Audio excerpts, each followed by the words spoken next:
تو چھ بیٹیاں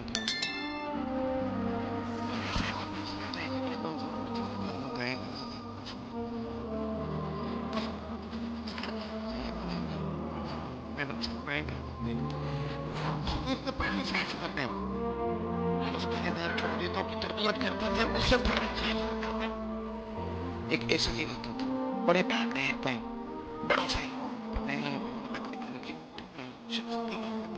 بڑی مستی کرتا اس کا سیدھا جہاں پہ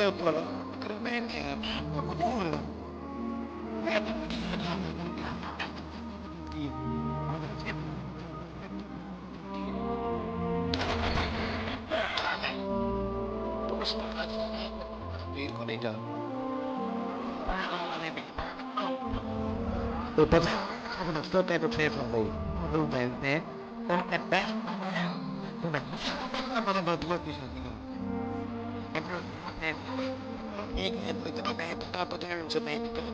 تو چھ سے میرا ڈرائیور کو چاہے نہیں دیا کرے چھ سے کرے میں چھ نہیں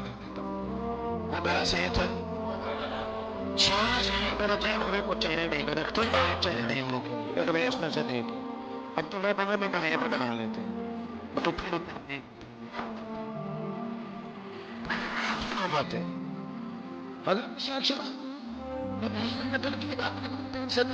میرے جانور کو 6 سال چلا نہیں 6 مہینے دے دیتا تیار.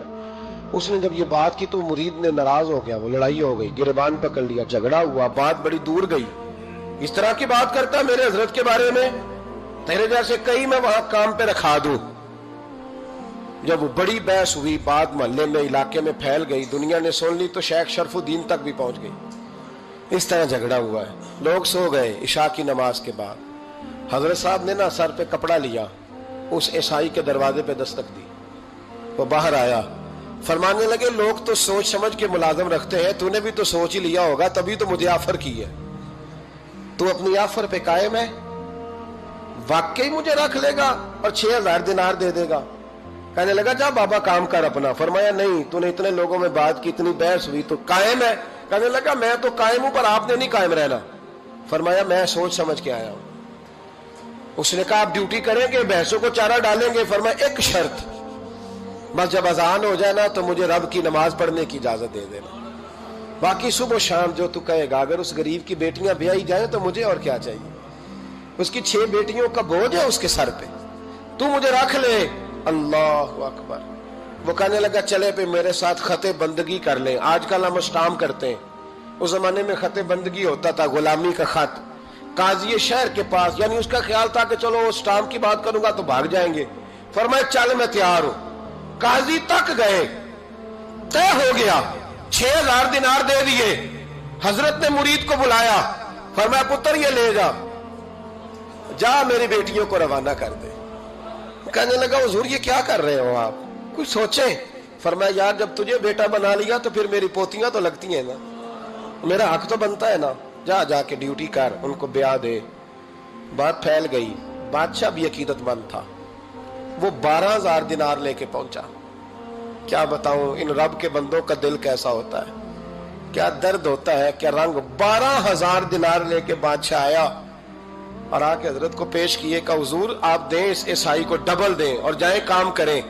آپ فرمانے لگے تو پیسے دے, شرطیں نہ لگا, میرا جہاں دل کرے گا میں خرچ کروں گا. مجھے تو مزہ ہی اب آنے لگا ہے, ابھی تو لطف آ رہا ہے, ابھی تو ذائقہ آیا ہے کچھ کرنے کا. پیسے دینے ہیں تو دے, پابندی نہ لگا, جہاں میرا دل کرے گا میں. اس نے کہا حضور ٹھیک ہے رکھ لے. حضرت نے فجر مسجد میں پڑھی, جیب میں 12000 دینار تھے. اعلان فرمایا بھی کسی اور کی بیٹی بھی بیٹھی ہے تو پیسے میرے پاس ہیں. وہ 12000 دینار بھی بانٹ دیا, اور 12000 دینار بانٹ کے نا تو پھر چلے گئے کھیت میں چارہ کاٹنے. اس عیسائی کو کسی نے بتلایا کہ ان کے پاس تو 12000 آیا ہے پر تجھ سے جان نہیں چھڑائی انہوں نے. کہ وعدہ یہ ہوا تھا کہ 6 دیں گے تو جائیں گے, جب تک دیں گے نہیں تیرے گھر میں کام کریں گے. وہ نا چارہ کاٹ رہے تھے. حضرت صاحب تو وہاں پہنچ گیا, دور جا کے کھڑا ہو گیا. کہنے لگا بابا پہلے تو میں نے مسلمانوں کے اخلاق سنے تھے, اب تو میں نے دیکھ بھی لیے. پر یہ بتا جب 12,000 آیا تھا جان کیوں نہیں چھڑائی؟ تو حضرت چارہ کاٹتے کاٹتے رو پڑے. فرمانے لگے تو نہیں نہ جانتا یہ بیٹیاں سانجھی ہوتی ہیں, پتہ نہیں نا. میرے رسول پاک نے تو حاتم تائی کی بیٹی کے سر پہ کپڑا رکھ کے کہا تھا بیٹیاں برابر ہوتی ہیں. تو یہ نہیں پتا جب اس کی 6 بیٹیوں کی شادی ہوئی ہے میرے اندر روحانیت کتنی بڑی ہے. فرمایا پھر 12,000 آیا ہے تو 2-4 بچیاں پھر گئی ہیں. تجھے نہیں پتا میں اندر سے راضی کتنا ہوں, میں تیری نوکری کرتا رہوں گا, پتہ نہیں اللہ کتنی بیٹیوں کو بیاہ دے گا. اتنا رویا وہ عیسائی کے پیروں میں بیٹھ گیا, کہنے لگا بابا میں نے تیری مخالفت کی ہے پر تیرے قریب آ کے پتہ چلا ہے کہ تو بہت اونچے اخلاق کا مالک ہے, اور اگر تیرا یہ مقام ہے تو تجھے اخلاق سکھانے والے محمد عربی کی شان کتنی ہوگی. ظالم کی بولیے جاتے نہیں لوگ جھوٹے گواہ بن کے. وکیل صاحب کو نہیں پتا ہوتا کہ یہ بندہ مجرم ہے جو میرے پاس آیا. کیا مجرموں کے وکیل نہیں ہوتے؟ بولے تو اس کو پتہ نہیں ہوتا وکیل صاحب کو کہ یہ صاحب مجرم ہے, میرے پاس مقدمہ لے کے آئے. اور اگر بے ادبی نہ ہو جائے تو میرا خیال ہے قاضی عدالت کو بھی پتا ہوتا ہے کہ مجرم کون ہے اور مظلوم. میرے نبی پاک صلی اللہ علیہ وسلم نے اس قدر زیادہ سختی فرمائی اس مسئلے میں. فرمایا جس کو پتا تھا کہ فلاں آدمی ظالم ہے, ظلم کر رہا, پھر وہ ظالم کا گواہ بنا یا اس نے ظالم کی مدد کی, کتنی کی؟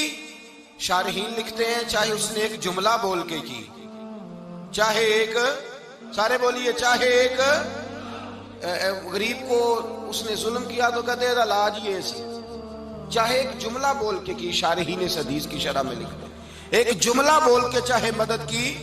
جس بندے نے کسی ظالم کی مدد کی کسی مقدمے میں یا کسی صورت میں اور اسے پتا تھا یہ ظالم ہے, میرے نبی پاک صلی اللہ تعالی علیہ وسلم فرماتے ہیں اگر اس نے مدد کی, ابھی ظالم کی بات نہیں ہو رہی, ظالم کے مددگار کی بات ہو رہی, اگر کسی نے ظالم کی مدد کی تو حضور فرماتے ہیں خدا بھی اس سے بری و ذمہ ہے, رسول بھی اس سے بری و ذمہ ہے.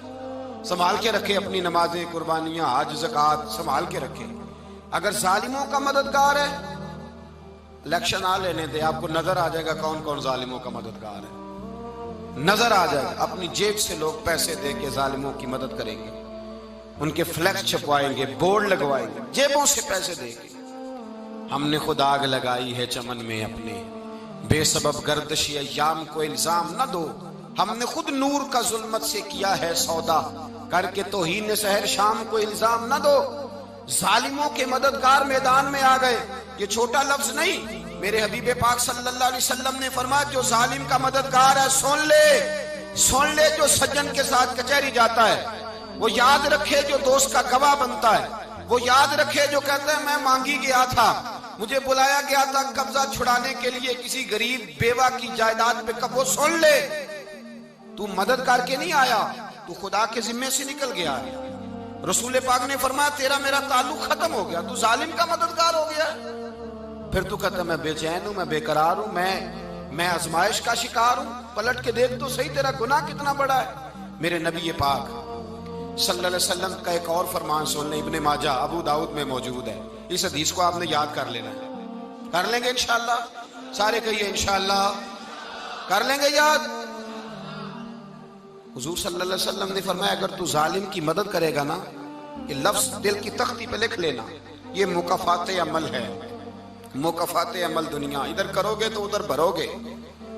فرمایا اگر تو کسی ظالم کی مدد کرے گا, سن لے حضور کا فرمان ہے, اگر تو ابن ماجہ ابو داؤد سیاہ میں موجود ہے, فرمایا اگر تو کسی ظالم کی مدد کرے گا تو رب تعالیٰ مرنے سے پہلے تیرے اوپر بھی ظالم کو مسلط کر دے گا. تیرے اوپر بھی ایک دفعہ ظلم ضرور ہوگا اگر تو ظالم کی, وہ کسی صورت میں بھی ہو سکتا ہے, کسی صورت میں بھی تیرا بیٹا ہی اٹھ کے ظلم کر دے گا, تو الجھ جائے گا, کسی نہ کسی جگہ تیرے لیے تباہی کا سامان ہوگا, تیرے اوپر ظلم ہوگا, اس لیے کہ تو ظالموں کا مددگار ہے.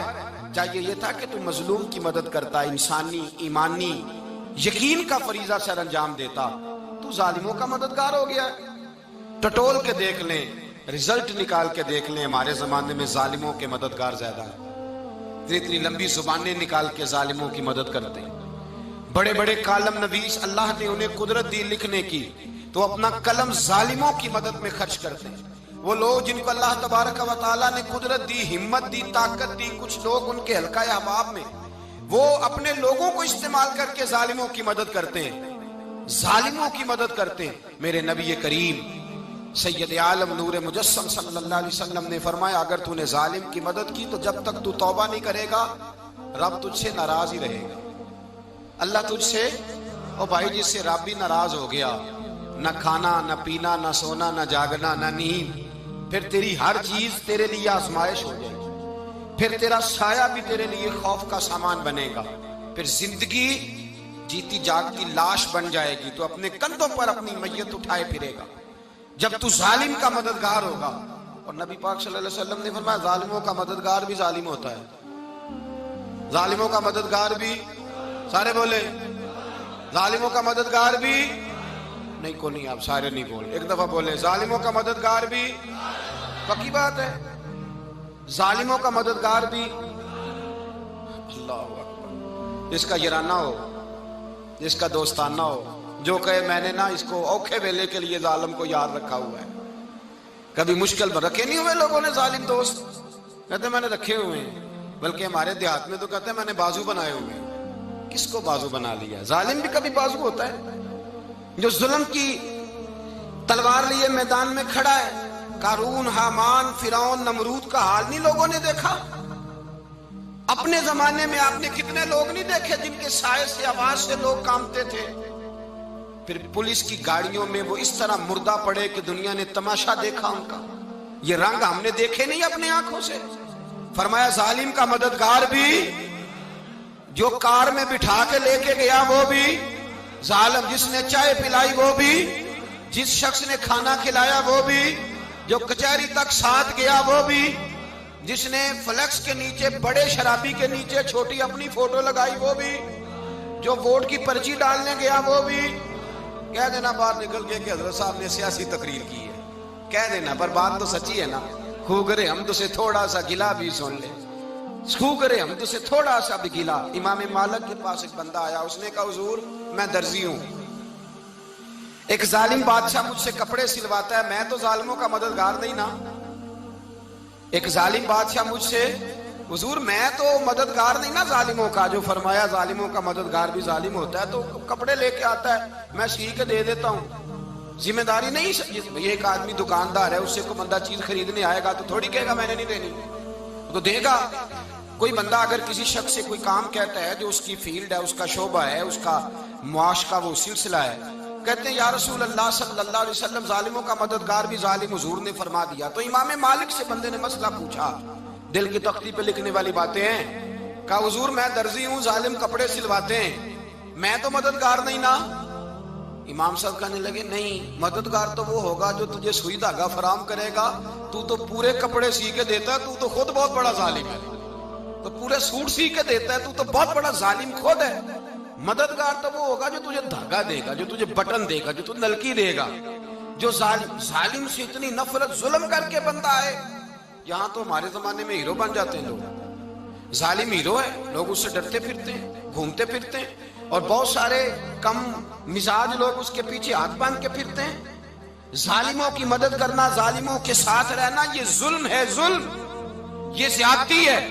میرے نبی پاک صلی اللہ تعالی علیہ وآلہ وسلم نے ارشاد فرمایا یاد رکھو، رب فرماتا ہے میں مظلوم کی مدد ضرور کروں گا، چاہے جلدی کروں چاہے دیر سے کروں، میں مظلوم کی مدد. اور حضور صلی اللہ علیہ وسلم نے فرمایا ہے، حضرت معاذ بن جبل کہتے ہیں حضور نے مجھے یمن کا گورنر بنایا. جب میں جانے لگا نا تو حضور نے بڑی نصیحتیں کی، بخاری میں موجود ہے. فرماتے ہیں جب میں پلٹنے لگا تو میرے رسول نے فرمایا معاذ ایک منٹ ٹھہر جا، ایک بات میری یاد رکھنا، اس کو نہ بھولنا. کہا حضور کیا؟ فرمایا دیکھنا کسی پہ ظلم نہ کر بیٹھنا، کہیں تجھ سے زیادتی نہ ہو جائے. محبوبہ پھر حضور نے فرمایا سن میرے معاذ، میں تجھے گورنر بنا رہا ہوں، زیادتی نہ کر بیٹھنا. یا رسول اللہ صلی اللہ علیہ وسلم کیا ہوتا ہے؟ تو میرے کریم نے فرمایا جب مظلوم دعا کے لیے ہاتھ اٹھاتا ہے تو عرش کا مالک کہتا ہے فرشتوں پیچھے ہٹ جاؤ. عرش کا مالک کہتا ہے فرشتوں پیچھے ہٹ جاؤ. ایک دن حضور کا درہ رحمت جوش میں تھا، اور حضور نے فرمایا عائشہ جو مانگنا ہے مانگ لو۔ میں نے عرض کی یا رسول اللہ اگر آپ اجازت دیں تو میں اپنے باپ حضرت ابو بکر صدیق رضی اللہ تعالیٰ عنہ سے مشورہ نہ کر لوں کہ میں نے کیا مانگنا ہے؟ فرمایا کہ جاؤ مشورہ کر لو۔ مشورے کی اجازت بھی ہو گئی۔ میں اپنے والد گرامی کی خدمت میں حاضر ہوئی اور کہا کہ دریائے رحمت جوش میں ہے اور رحمت کا باڑا برس رہا ہے۔ حضور نے فرمایا عائشہ جو مانگنا ہے مانگ لو، یہ اتنا سنہری موقع ہاتھ آیا ہے تو میں چاہتی ہوں کہ کوئی مانگوں تو اہم شے مانگوں، تو آپ کی خدمت میں حضور سے اجازت پا کے حاضر ہوئی ہوں۔ مجھے بتایا جائے کہ میں حضور سے کیا مانگوں تاکہ کوئی چھوٹی چیز نہ مانگوں، بڑی چیز مانگوں۔ تو حضرت ابو بکر رضی اللہ تعالیٰ عنہ نے فرمایا کہ بیٹا حضور سے جا کے کہنا کہ معراج کی خلوت خاص میں اللہ نے آپ سے جو راز کی باتیں کی تھی ان باتوں میں سے ایک بات بتا دو۔ مانگا بھی تو علم مانگا، اور عائشہ میرے سے وعدہ کرو جو حضور بتائیں مجھے بھی آ کے بتانا ہے۔ ام المومنین حاضر خدمت ہو گئیں۔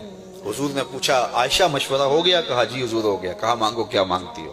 کہا حضور معراج کی خلوت خاص میں جب اللہ کے حضور حاضر ہوئے رب نے آپ سے راز کی باتیں کی تو ان باتوں میں سے ایک بات بتا دیں۔ حضور مسکرا پڑے۔ اس بات پہ مسکرائے ہوں گے میرے یار غار کا انتخاب کیسا ہے، یا اس بات پہ مسکرائے ہوں گے کہ راز کی بات بتا دوں تو راز راز نہ رہا، لیکن وعدہ کیا تھا۔ کہا عائشہ سنو، جب میں قرب خاص میں پہنچا تو میرے مالک نے مجھ سے راز کی جو باتیں کی ان میں سے ایک بات یہ تھی، محبوب تیری امت میں سے کوئی شخص کسی شخص کا ٹوٹا ہوا دل جوڑ دے تو میرے اوپر لازم ہے بغیر حساب کے جنت عطا کروں۔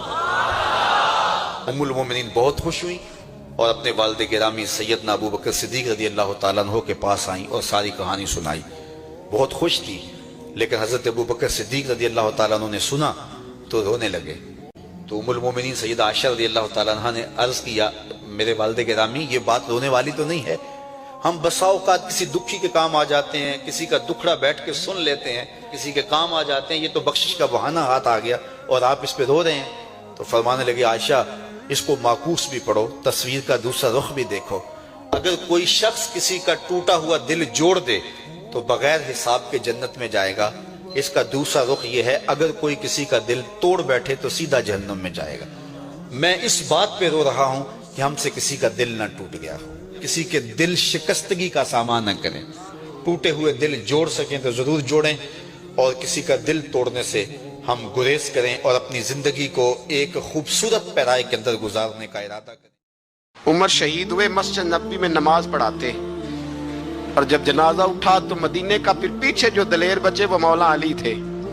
مولا علی جناب عمر کا جنازہ اٹھا تو سب سے پہلی ہائے جو نکلی وہ حضرت علی کی زبان سے نکلی، اور حضرت علی کی ساری داڑھی آنسوؤں سے بھر گئی۔ لوگوں نے کہا کہ علی کیا ہوا؟ فرمانے لگے تم دیکھ نہیں رہے جنازہ کس کا اٹھا ہے، پلٹ کے دیکھو تو صحیح، تمہیں پتہ نہیں یہ کون گیا ہے؟ کہ حضور کیا ہوا؟ اب فرمانے لگے عمر اس طرح کے کام کر کے گیا ہے، اب ان کے رستوں پہ کون چلے گا؟ کون اس کے جگر راہ وفا میں میں نقش ایسے چھوڑ آیا ہوں، میں جس منزل سے گزرا ہوں وہ اب تک یاد کرتی ہے۔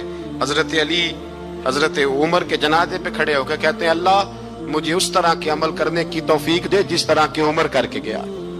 میرے بھائی بطل عزیز، بطل حریت حضرت عمر رضی اللہ تعالیٰ عنہ جو اپنی زندگی انقلاب والی گزار کے گئے۔ عمر جب دنیا سے گئے تو 80 دینار کا قرضہ تھا، 22 لاکھ مربع میل کا حکمران، اور اپنے بیٹے سے کہنے لگے بیٹے کوشش کرنا تیرے خاندان والے مل کے میرا قرضہ اتار دے، میری قبر پہ بوجھ نہ رہے، اور اگر خاندان والے مدد نہ کریں تو میرے دوستوں سے بات کرنا، وہ مدد نہ کریں تو پھر علی سے بات کرنا۔